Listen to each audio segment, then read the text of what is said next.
सद्गुरुदेव भगवान की जय। आज अंतर्राष्ट्रीय योग दिवस है, शारीरिक व्यायाम दिवस। पूरा विश्व आज योग कर रहा है और केवल आज ही नहीं बल्कि निरोग अगर आपको रहना है तो प्रतिदिन 10 मिनट 20 मिनट शारीरिक व्यायाम आपको करना पड़ेगा, तब जाकर के आप निरोग रहेंगे। और शारीरिक व्यायाम के साथ साथ खान पान पर भी परहेज करना होगा। तो भारत के लिए स्वाभिमान की बात है कि भारत के पीछे पूरा विश्व चल रहा है, क्योंकि योग की उत्पत्ति जो है, शारीरिक व्यायाम की उत्पत्ति, ये भारतीय ऋषि मुनियों की खोज है।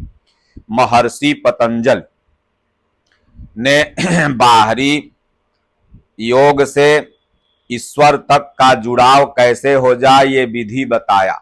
इसलिए हमारे महापुरुषों ने कहा कि ईश्वर तो मिलेगा, लेकिन मिलने का साधन क्या है? तो ये शरीर है। साधन धाम मोक्ष करि द्वारा। तो इस साधन को शुद्ध करने की प्रक्रिया ऋषि मुनियों ने बताया।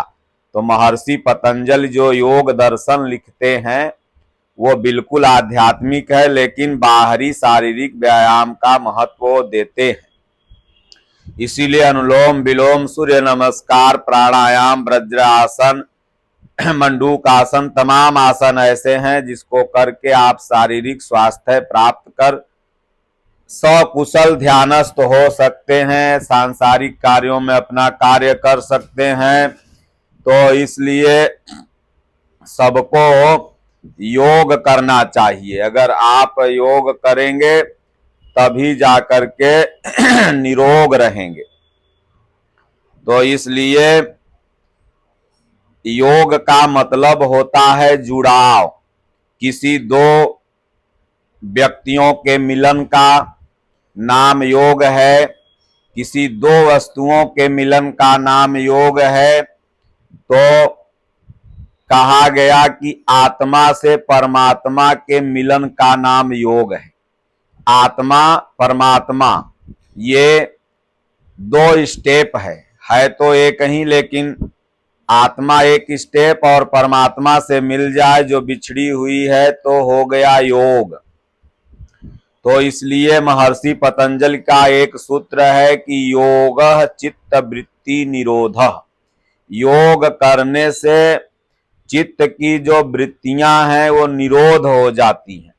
तो बाहरी शारीरिक व्यायाम आप करेंगे तो चित्त के तरफ अनुकूलता आएगी, लेकिन ये चित्त तभी भगवान में लगेगा जब आंतरिक योग आप धीरे धीरे करेंगे। इसलिए गीता में भी एक श्लोक आया है कि युक्ताहार विहारस्य युक्त कर्मस्य चेष्टसु युक्त स्वप्नावबोधस्य योगः भवति दुःखः। अर्जुन, योग दुख का नाश करता है।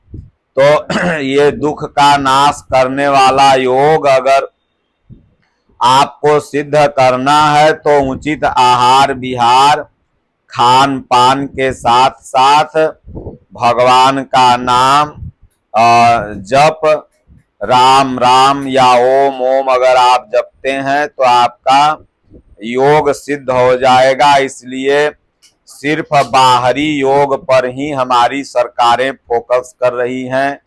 आध्यात्मिक योग पर भी इन्हें फोकस करना चाहिए। आध्यात्मिक योग की कुंजी गीता है, उसकी सरल टीका यथार्थ गीता है। तो अगर आप यथार्थ गीता पढ़ेंगे तो ये समझ जाएंगे कि योग क्या है, कर्म क्या है, ध्यान क्या है, किस तरह से मेडिटेशन करें, किस तरह से हम ईश्वर से अपने आप को कनेक्ट हों।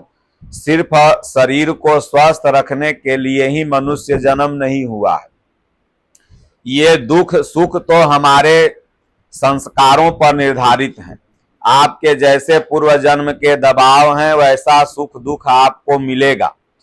तो शारीरिक व्यायाम करने से आप उन्हें कम या बेसी कर सकते हैं, लेकिन अगर दुखों का नाश करना है, दुख को नष्ट करना है, जन्म जन्मांतर का जो आवागमन का कुचक्र है उसको नष्ट करना है, तो आपको आंतरिक योग करना होगा। गीता और मानस योग की कुंजी है, दोनों में योग का परिभाषा है, तो इसलिए उसको पढ़ें और बाहरी योग को करते हुए, व्यायाम को करते हुए, शरीर को स्वस्थ रखते हुए आप ईश्वर प्राप्ति तक जुड़ाव योग करें। बोलो गुरुदेव भगवान की जय। योग करो, निरोग रहो। हरिओम, शांति शांति।